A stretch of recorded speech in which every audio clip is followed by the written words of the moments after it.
I'm not going to introduce... Where is the climate going? Yeah, where is the climate going? Global cooling, etc. Well, the world is now cooling. We predicted back in 2008 that due to decreasing solar activity, which is largely predictable, the world would cool by the jet stream changing. We understood later more about how the jet stream is being changed, but the basic idea we put forward then is the world will cool and we'll reach a minimum of world temperatures round about 2035. So you're saying the cooling has now started? The cooling has definitely started. So we're not taking into account the cold January in USA in 2018? No. This is what data are you using? We haven't got there yet. Well, we're starting. All right. What data are you using? The real satellite data shows that the world is now cooling. There is plenty of fraudulent data around, which before they fiddled it showed that the world actually cooled between 2000 and 2010. They then readjusted the data to make the past colder and the present warmer. This is fraud on a world scale by the leading institutions in every country. It is an utter abomination and a disgrace to science. That has happened. Basically, when you're told world temperatures, they've been inflated by about half a degree compared with 1990, and those temperatures themselves have probably been inflated by maybe another half a degree since 1900. So why wouldn't whistleblowers have come out and told us that's happened, or have they? Well, some of them have, yes. They were the ones that revealed the Climate Research Unit of East Anglia's emails. You remember, which turned out as that email gate or climate gate scandal. But what happened, the powers that be in the Royal Society and others then set up a phony inquiry into it, which gave them a bill of health. But the guy who convened that inquiry was himself up to his neck in so-called alternative energy. All the wind power stations and the like were projects he was involved in. It's corruption. You see, modern science around the world is totally corrupted. Totally corrupted. And there are plenty of very good scientists, but they basically shut up. Because if they don't shut up, they'll lose their job. See, I couldn't say any of this stuff if I was still in Imperial College or anywhere. Right. Because I'd lose my job. If, of course, the powers that be would deny this, but I remember there was one guy in Imperial who came to meetings, and his name escapes me. He's a professor of chemistry. He was told that he couldn't go to any more meetings and say that he was from Imperial College. So he came to a meeting and he said, "Oh guys, I've come to tell you that I'm not allowed to say I'm from Imperial College." I'm not saying Imperial's worse on this by any means. They're all like this. To be fair, Imperial do allow me to have meetings there and don't have any problem with that. And I think they're very interested, frankly, in what I've got to say, because I suspect they know, lots of people know, that the ship will sink. University College, though, unbelievable what they do.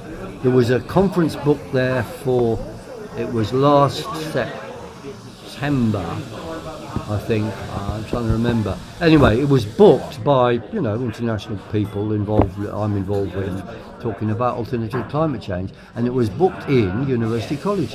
And at the last minute, the powers that be cancelled it and said, this isn't appropriate, this is too controversial for University College. I mean, this is monstrous. Because University College was founded as one of the first secular higher education institutions in the world. So they wouldn't be limited by straitjacket talks from... which is King's College, the theological college. Of course.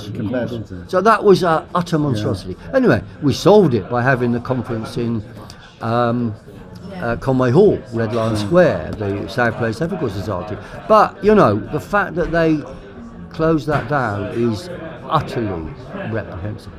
Okay, well let's imagine that now there is clear change happening. Yeah. Excuse me, in the psychology of the problem. What I'm trying to say here, not that people are switching, but they're starting to listen to what you're saying, and hopefully a lot will listen to your arguments here tonight. Yeah. What can we do? Not we, you and I, but what can society do to encourage that? Is it possible to see a change where it can become, I hate to use this word, but politically correct to say, well, there are strong arguments. So, for example, didn't you personally influence the BBC to come out with a statement about 2 years ago that said that perhaps we've been presenting arguments that are too one-sided, that are clearly biased towards. Do you remember that statement? Well, I remember appearing on TV. Is that what you mean? Yeah. Well, no. There was. I've got an the image. BBC put forward the statement. Yes. Yes. No, that didn't come from me, but a number of people that I was associated with went hammering on at the BBC for their biased reportage. Your interviews must have affected. Oh, I'm sure they people. did. Yeah. Yeah. I'm sure they yeah. did. All right. So having said that, what can we do now to for example, my son? What can we do? What can I do to get my son to reassess the problem? You presented good arguments here against the electric car. Yeah. And you're not saying don't make progress with electric cars, I think are you? all these things like wind power, wave power, electric cars, they should all be experimental things.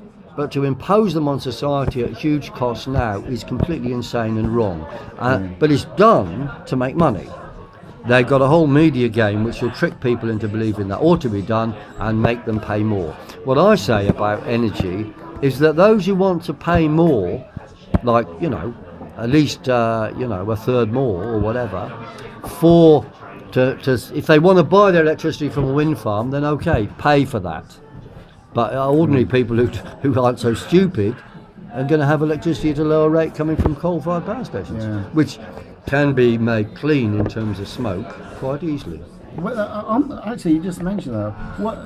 Trump mentions clean coal, and the mainstream media say that's a delusion. Do you know anything about? I do, yes. Yeah. Look, the phrase clean coal means a number of things. When it's used by the Green Brigade, they mean coal where you're removing the carbon dioxide from the power station. You burn the coal, carbon dioxide comes up, and you remove all the carbon dioxide and put it somewhere in the sea or take it away. But isn't that still needed in order to burn the coal? No. Well, the carbon dioxide comes off when you burn the coal. C plus O2 gives CO2. Okay. So that goes into the air. Now, that, to my mind, is good because more CO2 means plants grow faster. The Green Lobby think that CO2, or they claim it's a bad thing and it's causing warmth. So clean coal for them means the CO2 is extracted at the power station. Now that is an extremely expensive process. Is that what Trump means when he says? Probably that's what he. Well, I don't know. He may mean that, or he may mean coal without. So the power station removes all the smoke. You see, he's probably using it deliberately to mean both things. And I've got to stop you there because power station, the smoke you see billowing out of power stations, I understand is H2O. It's not. Yeah, it's not smoke at all. It's steam. It's steam, which is completely harmless. Yeah. Yeah. Okay. Let's stop.